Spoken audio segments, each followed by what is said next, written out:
정세균 후보자에 대한 기대감, 또 뭐 여러 가지 지금 문제 제기되는 이런 문제들보다도 말씀하셨던 나라를 위해서 해야 될 일에 대한 어떤 사명감, 이런 것에 대한 평가가 거기에 반영되어 있다고 생각합니다. 자료를 한번 보여주시겠습니까? 문재인 정부 정책 방향에 대한 공감도 조사인데요. 이게 이게 무슨 2년 전 조사가 아니고 최근 조사입니다. 세계일보가 지난해 12월 23일 조사니까 한 20일 정도 된 조사인데, 그러면 이 정책 방향에 대한 공감도가 보시면 대체로 70% 언저리에 있고요. 대체로 높습니다.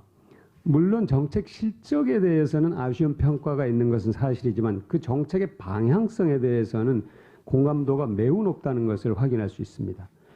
이것은 뭐냐면 그 정책이 어떤 국민의 삶의 변화를 가져오고 국민들이 체감을 하려면 적어도 짧게는 2, 3년, 길게는 5년에서 10년 또는 그 이상 걸리기도 한다는 것을 국민들이 알고 계신다는 겁니다. 정확하게 파악하고 계신다는 거죠.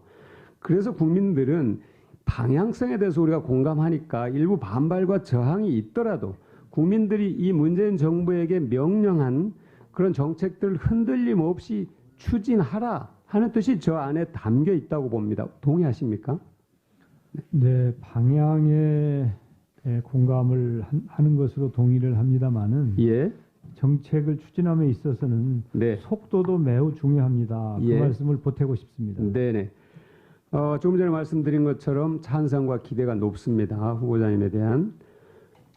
긍정적으로 평가하는 키워드를 찾아봤더니 경제, 소통, 경륜, 통합 이런 이제 키워드들이 나오더라고요. 총리가 되시면은 물론 이것들 다 중요합니다. 아까 말씀하신 건 특별히 경제를 강조해서 말씀하셨습니다만 가장 먼저 착수할 일은 어떤 일인가요? 공직사회가 좀 더 활발하게 미래에 대비하도록 공직사회가 움직이도록 하는 일이 제가 먼저 시작해야 될 일이라고 생각합니다. 네. 네. 개혁은 공직자들과 함께 해야 된다. 함께 해야 성공한다. 이런 그런 교훈을 많은 분들이 얘기해 오셨습니다. 정확하게 저는 후보자님께서 그 맥을 짚으셨다고 생각하고요. 지금 현안 중에 하나는 이제 검찰 개혁인데요. 23년 만에 공수처법이 통과됐습니다. 좀 전에 우리 나경원 위원장님께서 공수처법은 대통령의 잘못을 영원히 덮게 되는 대통령 측근 비리를 덮게 되는 그런 제도가 될 것이라 말씀하셨는데, 공수처는 판사와 검사, 경찰 고위직을 빼놓고는 기소권이 없습니다. 이 세 직군에 대한 기소권을 갖고 청와대, 국회의원, 국무위원 이런 분들에 대한 기소권과 수사권은 여전히 검찰이 갖습니다. 그러니까 대통령에 대한 또는 청와대에 대한 검찰의 수사가 위축될 이유는 전혀 없다 하는 점을 말씀드리는데 후보자님도 정확하게 그렇게 동의하십니까? 알고 있습니다. 네. 예. 그럼 공수처에 대한 이제 국민들의 좀 전에도 보시면 공수처에 대한 그 국민들의 찬성률이 높은데요. 최소한 6개월의 준비 기간이 필요할 텐데 총리 후보자께서 총리가 되시면 일부 저항이나 반론이 여전히 있을 수 있습니다. 그런데 법무부가 흔들림 없이 후속 작업을 이어갈 수 있도록 전폭적으로 지원해야 될 텐데요. 어떤 입장이시고 그런 생각을 해보신 적이 있는지요? 이제 국회는 입법기관이고 행정부는 그 법을 집행하는 기관입니다. 그렇기 때문에 그 집행기관의 책임자가 총리입니다. 물론 직접적인 책임자는 장관이 되겠습니다만, 그래서 그 법이 집행되도록 적극적으로 지원해 줘야 될 책무가 있습니다. 그런데 한 가지 제가 걱정을 하고 있는 것은 지금 공수처장을 국회에서 관여하시도록 되어 있지 않습니까? 여야가 네. 함께 하시도록 되어 있는데 이제 그걸 제때 하지 않고 계속 지연되면 사실은 출범이 어렵겠죠. 저는 이제 그렇게 법이 무력화되는 일은 절대 있어서는 안 되겠다. 네. 행정부 차원에서는 제가 총리가 된다면 그 법이 제대로 집행되도록 적극 지원하고 협력하겠습니다. 아마 그렇게 늦추는 것은 또 국민들이 용납하지 않을 것으로 생각합니다. 제도를 통한 어떤 검찰 개혁 필요한데요. 수사 관행, 조직 문화 이것에 대한 개선도 필요하다는 것이 국민들의 요구입니다. 한국형사정책연구원에 따르면 2004년부터 14년까지 11년 동안 검찰 수사를 받다가 스스로 목숨을 끊은 국민이 108명입니다. 그런데 그 죽음에 대한 조사가 제대로 이루어진 것이 단 한 건도 없습니다. 그리고 더더군다나 그 법무부와 대검찰청 누구도 이 피조사자의 자살 사건과 관련된 통계를 관리하지 않아서 2014년 이후에는 아예 통계 자체가 없습니다. 이것은 대한민국 국민 한 개인 개인이 우주와 같은 무게를 갖는 그런 존엄성을 가진 존재일진데 이 부분에 대해서 저는 인권을 지키고 정의를 지켜야 될 기관에서 이런 일이 벌어진다는 건 이건 엄청난 일이거든요. 이 부분을 어떻게 책임의식을 갖고 개선해 나가시고 그 전에 실태를 어떻게 파악하실 건지 한번 말씀을 해 주시겠습니까?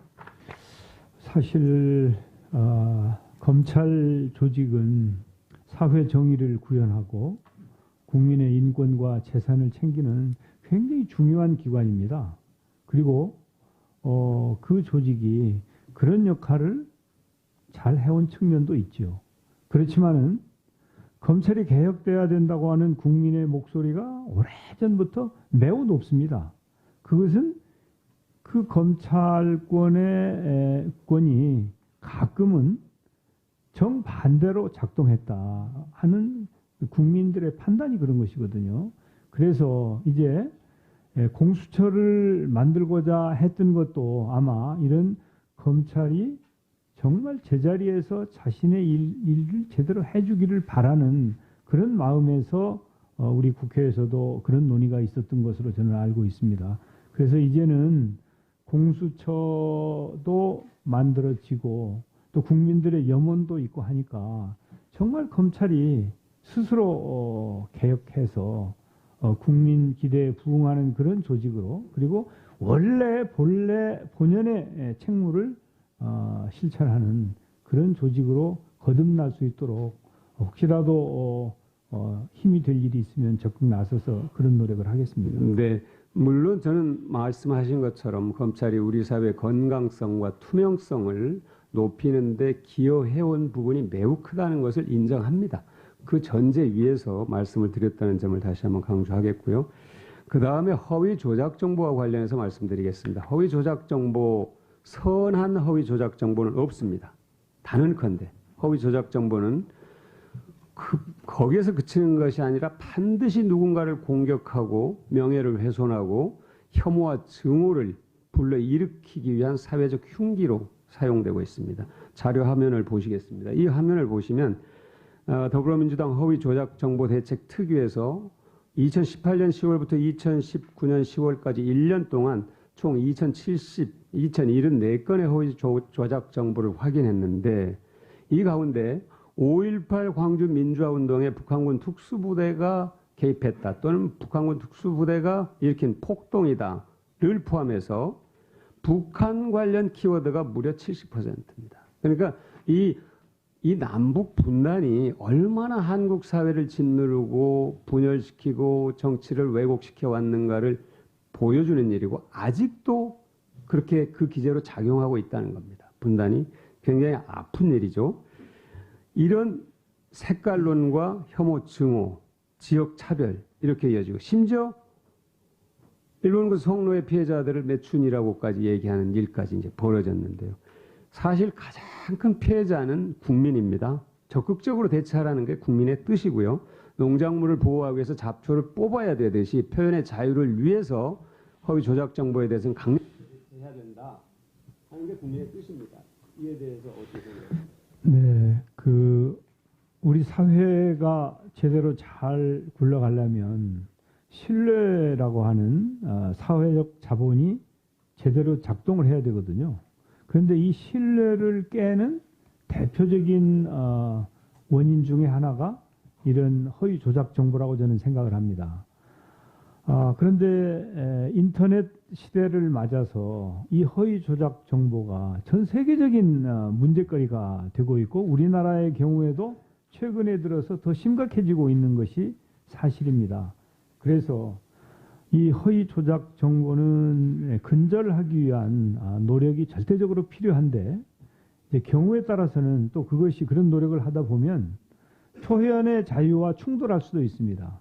그래서 표현의 자유를 침해하지 않는 선에서 허위 조작 정보에 대해서는 자기 책임의 원칙 하에 정화가 되면 최선이고 그렇지 않으면은 법과 제도를 통해서도 근절하는 노력을 적극적으로 펼쳐서 우리 사회가 정말 신뢰라고 하는 사회적 자본이 제대로 작동하는 그런 대한민국이 되도록 노력해야 된다고 생각합니다. 네, 감사합니다. 수고하셨습니다. 다음은 김연아 위원님 질의해 주시기 바랍니다.